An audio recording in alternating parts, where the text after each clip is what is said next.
안녕하세요. 오늘 여러분과 함께 좀 깊이 들여다볼 자료는요. 학급 긍정 훈육 PDC 심층 분석 보고서입니다. 이게 단순히 규칙 세우고 이런 걸 넘어서 아이들이 존중받으면서 스스로 배우는 환경, 그 교육 철학 자체에 대한 이야기더라고요. 혹시 자녀 교육이나 교실 운영에 대해 좀 새로운 관점 찾고 계셨다면 오늘 흥미로우실 겁니다. 네, 맞습니다. 이 PDC라는 게요, 당장의 어떤 행동 변화, 이것보다는 좀 길게 봐서 아이들 스스로 자기를 조절하는 능력이라든지, 또 책임감, 협력, 문제 해결 능력, 이런 장기적인 삶의 기술에 훨씬 더 초점을 맞추거든요. 오늘 이 자료 보면서 PDC의 그 바탕 철학이랑 주요 방법들, 이걸 좀 깊이 있게 살펴보려고 해요. 그래서 여러분께서 이 접근법이 이런 거구나, 핵심을 좀 이해하시고 실제적인 통찰을 얻으시는데 도움을 드리는 게 목표입니다. 좋습니다. 그럼 이 접근법이 구체적으로 뭐가 다른지 그 핵심부터 한번 보죠. 보고서에서 제일 먼저 딱 들어오는 말이 친절함과 단호함, 이걸 동시에 가져가야 한다.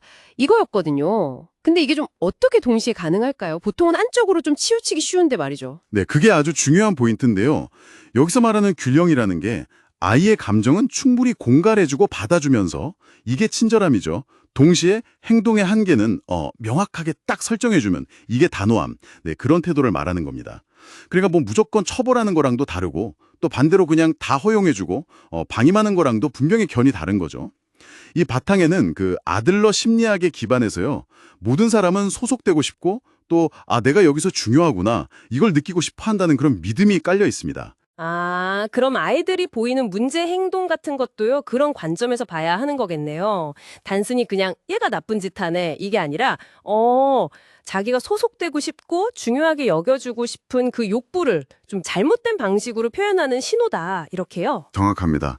PDC에서는 이걸 이제 잘못된 목표라고 불러요. 예를 들면 관심을 너무 끌려고 한다거나 아니면 힘겨루기를 하려고 들거나 심하면 복수하려고 하거나 아예 그냥 난 못해요 하고 무능함을 가장하는 그런 행동들이요. 그래서 행동 그 자체를 혼내기보다는 그 행동 뒤에 숨어있는 왜, 그러니까 이 아이가 진짜로 채우고 싶은 욕구가 뭘까 이걸 이해하려고 노력하는 게 가장 중요합니다. 행동의 이면을 보라. 네, 그렇군요. 그럼 구체적으로는 어떤 방법들을 쓰나요? 보고서 보니까 칭찬 대신에 격려를 사용한다. 이 부분이 되게 인상 깊었어요.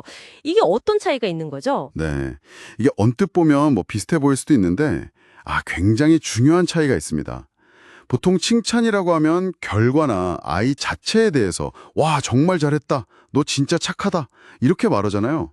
근데 격려는 그 결과보다는 아이가 기울인 노력 아니면 그 과정 또 개선된 점, 예를 들어 포기 안 하고 계속 노력하는 모습이 참 보기 좋아, 또는 네가 이 부분을 해낸 것에 대해서 스스로는 어떻게 생각해, 이렇게 구체적으로 언급해 주는 거죠. 이게 아이가 다른 사람 평가에 의존하기보다는 스스로 동기를 찾고 내가 괜찮은 사람이구나, 자기 가치를 알게 하는데 훨씬 효과적이라는 겁니다. 내적 동기를 키우는 걸 중요하게 보는군요. 그리고 또 다른 핵심 방법으로 학급 회의라는 게 있던데요. 이건 그냥 반상회 같은 건가요? 어떻게 하는 거죠? 학급 회의는 단순히 공지 전달하고 안건 처리하고 이런 거랑은 좀 달라요. 정기적으로 학생들이 다 같이 모여서 서로 의견을 존중하면서 잘 듣고 또 학급 안에서 생기는 문제들에 대해서 해결책을 같이 브레인스토밍하는 그런 민주적인 과정이에요. 여기서 중요한 건 누구를 비난하는 게 아니라 어떻게 해결할까? 이 해결책 찾기에 집중한다는 점입니다. 이걸 통해서 아이들이 자연스럽게 서로 존중하는 법, 협력하는 법, 또 문제를 풀어가는 능력, 이런 걸 배우게 되는 거죠. 그럼 실제 효과는 좀 어떤가요? 보고서에서는 자기조절 능력이나 책임감 같은 사회정서적 기술, SEL이 좋아지고 학급 분위기도 긍정적으로 바뀌고 문제 행동도 줄어든다, 이런 얘기들을 하는데요. 특히 그 세프라멘토 연구 사례 보니까 정확 건수가 64건에서 4건으로 확 줄었다는 거. 와, 이건 정말 놀랍네요. 네, 맞아요. 그런 걸 보면 정말 효과가 있구나 싶죠. 하지만 물론 어려움도 당연히 있습니다. 보고서에서도 지적하듯이 기존에 좀 처벌이나 보상 위주 방식에 익숙했던 학생이나 학부모님들은 처음에 좀 저항감을 모일 수도 있고요. 또 가정이나 학교처럼 여러 환경에서 일관성을 유지하는 것도 중요하고요. 무엇보다 이게 시간과 꾸준한 노력이 정말 많이 필요합니다. 그렇죠. 특히 우리나라 상황을 생각하면 학급당 학생 수가 좀 많거나 아무래도 입시 위주 문화가 있으니까 그게 또 다른 어려움이 될 수도 있겠네요.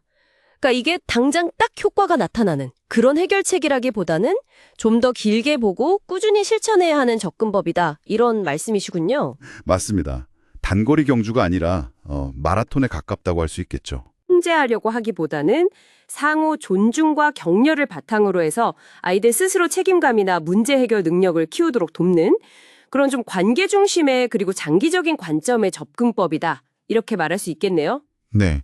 핵심은 결국 아이의 행동, 그 너머에 있는 진짜 필요를 좀 읽어주려고 노력하고 또 실수를 배움의 기회로 삼고 문제 해결 과정 자체에 아이들을 주체적으로 참여시키는 데 있다고 봅니다.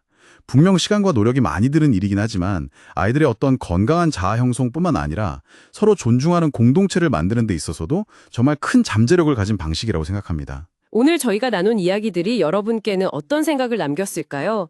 어쩌면 훈육이라는 단어를 다시 한번 생각해 보게 될 수도 있을 것 같습니다. 단순히 통제가 아니라 가르침과 배움으로요.